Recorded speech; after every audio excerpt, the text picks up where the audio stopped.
FIR जब दर्ज हुई है, एफआईआर में उन्होंने कई घिनौने इल्ज़ाम लगाए, 376, 377, 508, 528, दुनिया भर के पॉसिबल इल्ज़ाम जो लगने थे। क्या एक दो बताएं कि क्या आपने मारा पीटा, क्या नहीं, मारा पीटा नहीं है उन्होंने, जैसे कि ड्रग्स का, अटेम्प्ट टू मर्डर का, रेप का, अननेचुरल सेक्स का, दुनिया भर के इल्ज़ाम लगा दिए।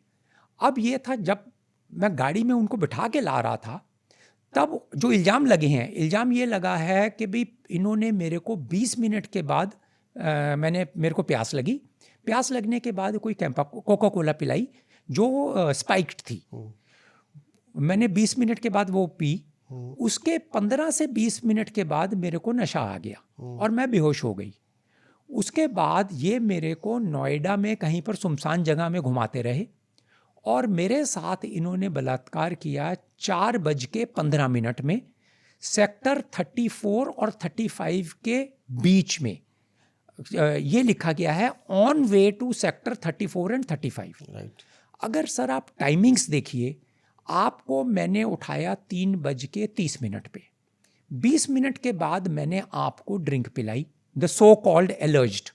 20 मिनट हुए 3:50, 20 मिनट के बाद आप बेहोश हो गई। 3:50 से 20 मिनट हो गए 4:10। आपके साथ गलत काम हुआ 4:15 में, मतलब 5 मिनट में। 5 मिनट में आपको घुमाते भी रहे, आपके साथ कार्रवाई भी हो गई, आपको पुलिस स्टेशन भी छोड़ दिया।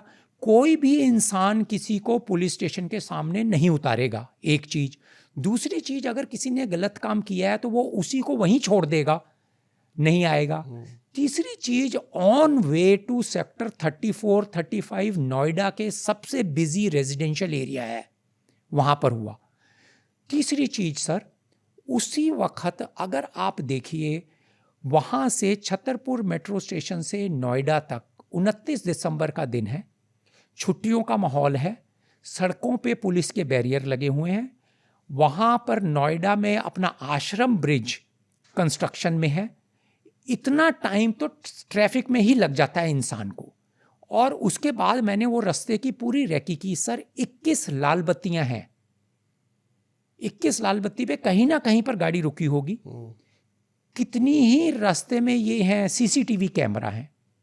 एनीवे सर, ये सब होने के बाद जब रात को 11 बजे एफआईआर लॉन्च हो रही है, उससे 10:58 पे 2 मिनट पहले एक और मैसेज आता है मेरे लड़के को।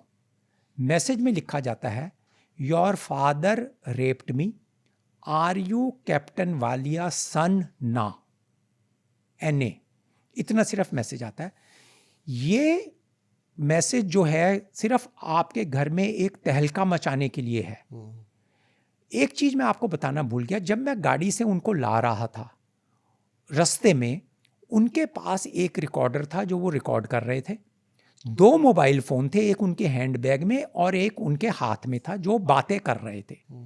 जब हम नोएडा के पास पहुंचे हैं, टोल ब्रिज DND हमने क्रॉस किया है, तब उन्होंने ये कहा, मैं आपसे ज़्यादा बात नहीं कर पाई क्योंकि मैं बिज़ी थी अपने फ़ोन पे। हम एक काम करते हैं, किसी होटल में चलते हैं, आराम से बैठ के बात करते हैं। Sir, the hotel word ticked my mind. उस समय फौजी का दिमाग चलना शुरू हो गया।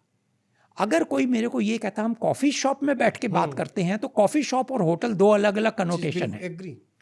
तो होटल में बैठ के बात करते हैं, तब मैं समझ गया कि ये मैं ट्रैप में फंस चुका हूँ। मैंने जान के इनको मेट्रो स्टेशन 38 पुलिस चौकी के सामने उतारा है। उतारने के बाद 11 बजे जब मैं वापस आता हूँ, अब 11 बजे एफआईआर दर्ज हो गई। 2 मिनट पहले 10:58 पे मैसेज आता है लड़के को। एनीवे, फिर घर में आग लग गई, सारी जगह आग लग गई, घबराहट हो जाती है इंसान को। मेरे को ये नहीं पता था यार ये होते क्या है, सेक्शन क्या होते हैं, क्या चीज़ें होती है। कभी एफआईआर दर्ज होगी, उसके बाद क्या हुआ? एफआईआर दर्ज होने के बाद सर, पहला जैसे रिएक्शन होता है इंसान का कि भाई किसी लॉयर से या किसी चीज़ से भी बात करो।